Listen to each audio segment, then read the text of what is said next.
Krishna, Radhe Radhe. Welcome to my channel Banke Bihari educations. आशा करती हूँ कि आप सभी लोग खुश होंगे, ठीक ठाक होंगे और लड्डू गोपाल जी की भक्ति में मगन होंगे। गोपाल जी भी आपका हमेशा ध्यान रखते रहे। तो फ्रेंड्स, आज इस विषय में बात करेंगे। मेरे से कई बहनें पूछती है कि दीदी हम गोपाल जी को किसी रिश्तेदारी के घर में जाते हैं, तो फ्रेंड सर्कल में भी जाते हैं, तो वहाँ पे गोपाल जी को भेंट स्वरूप कुछ लोग 50 रुपये, 100 रुपये, जहाँ 101, 150, मतलब जो भी उनकी श्रद्धा होती है भेंट देते हैं। तो हमें समझ नहीं आता उन पैसों का हम क्या करें, वो पैसे मंदिर में चढ़ा दें या क्या करें। तो आज इसी विषय में हम वीडियो लेके आए हैं। ये वीडियो आप एंड तक ज़रूर देखिएगा। तो दोस्तों, जब आप गोपाल जी को लेके बाहर जाते हैं, कभी दोस्तों के यहाँ, कभी रिश्तेदारों के यहाँ, और जब किसी के मन में ये भाव आते हैं गोपाल जी को नमस्कार करने के लिए, वो कुछ पैसे जो ठाकुर जी को भेंट में दे देते हैं, तो वो पैसे आपके पास एकत्रित होते रहते हैं। उन पैसों का आप क्या करें? तो देखिए, ठाकुर जी सबसे अति प्रसन्न होते हैं। वो पैसे आप किसी ज़रूरतमंद को, जिसको इस चीज़ की नीड है, जो वास्तव में ज़रूरत है, उसको ज़रूरत है किसी चीज़ की, आप उसे भेंट में दे सकते हैं। यानी भेंट में क्या देना है, उसको जिस चीज़ की ज़रूरत है वो चीज़, उन पैसों की वो चीज़ खरीद के आप उसे भेंट में दे सकते हैं। जहाँ आप किसी ब्राह्मण को भी दे सकते हैं, ये भी अच्छी बात है। पर वैसे मैं कहती हूँ कि ब्राह्मण से भी ज़्यादा आप किसी ज़रूरतमंद को अगर वो पैसे देंगे, उन पैसों की भेंट करेंगे, तो ठाकुर जी उससे बहुत ज़्यादा प्रसन्न होंगे। या फिर गैया जी हैं, गैया जी को चारा दे दो। अधिकतर हर क्षेत्र में गौशाला तो होती ही है, आप गौशाला में चारा दे आइए उन पैसों से। पक्षियों को दाना दे दीजिए।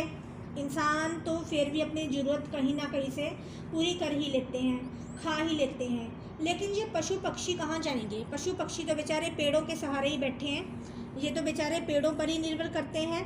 आप पशु पक्षियों को दे दीजिए खाना लेके। वृंदावन में आप जाइए तो आप बंदरों को खाना खिला दीजिए वहाँ पे, और पक्षियों को सतनाजा दे दीजिए। या फिर उन पैसों को जोड़कर आप ठाकुर जी के वस्त्र श्रृंगार ले सकते हैं, आप सोफ़ा ले सकते हैं, इनकी बंसी ले सकते हैं, इनकी मुकुट ले सकते हैं। ठाकुर जी को भी आप श्रृंगार का सामान लेके दे सकते हैं। पर ज़्यादातर मैं आपसे यही कहूँगी कि ठाकुर जी को आप अपने पैसों की ही सेवा ज़्यादा दें। इनके पैसों को तो आप ठाकुर जी के नाम का भंडारा कर सकते हैं। उन पैसों से ठाकुर जी के नाम का भंडारा करो। जैसे जो छोटे छोटे बच्चे होते हैं, इनमें भी ठाकुर जी होते हैं, ये भी ठाकुर जी का ही रूप होते हैं। आप इन्हें कपड़े ले दो, पेंसिल ले दो, कॉपी ले दो, ऐसी चीज़ें लेके दो जिनसे उनकी आदत भी ख़राब ना हो। या फिर आप वृंदावन में जाएं, वहाँ बहुत बजनामदी बैठी होती है, मतलब बहुत बुजुर्ग महिला बैठी होती है। वृंदावन में आप जाएंगे, आप देखेंगे कि वहाँ पे बहुत बुजुर्ग मैया भजन कर रही होती है, और वो ठाकुर जी के आश्रय ही बैठी होती है बेचारी। वहाँ पर जब हम जैसे भक्त ही जाते हैं, तो भक्त ही उनको देते हैं। ठाकुर जी भक्तों को भेजते हैं, उन्हें देने वाले तो ठाकुर जी हैं, हम तो एक बहाना ही है, हमारा सब कुछ ठाकुर जी का ही है। तो आप उनको भी भेंट स्वरूप आटा, वो जो बुजुर्ग मैया बैठी होती है उनको भेंट स्वरूप कपड़े, आटा, फल, दवाइयाँ लेके दे सकते हो आप।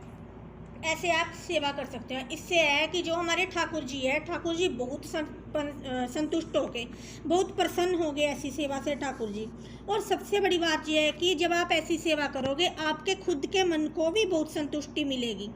तो वैसे देखा जाए तो हम देने वाले कौन है? हम कुछ भी नहीं है। देने वाले कौन है? ठाकुर जी। हम भी ठाकुर जी के हैं, सारा संसार ठाकुर जी के है। यहाँ तक कि जो हम श्वास ले रहे हैं वो भी ठाकुर जी का ही है। पर ये एक बहाना है। जितना मैंने संतों से सुना है, जितना मैंने अध्ययन किया है, जितना मैंने ठाकुर जी के प्रेम में पाया है, उतना मैंने आपको बता दिया है। तो आपको ये वीडियो अच्छी लगी होगी, तो आप समझ ही गए होंगे। पहली बात तो आप समझ ही गए होंगे कि ठाकुर जी के पैसों का, दिए हुए पैसों का हमें क्या सदुपयोग करना चाहिए।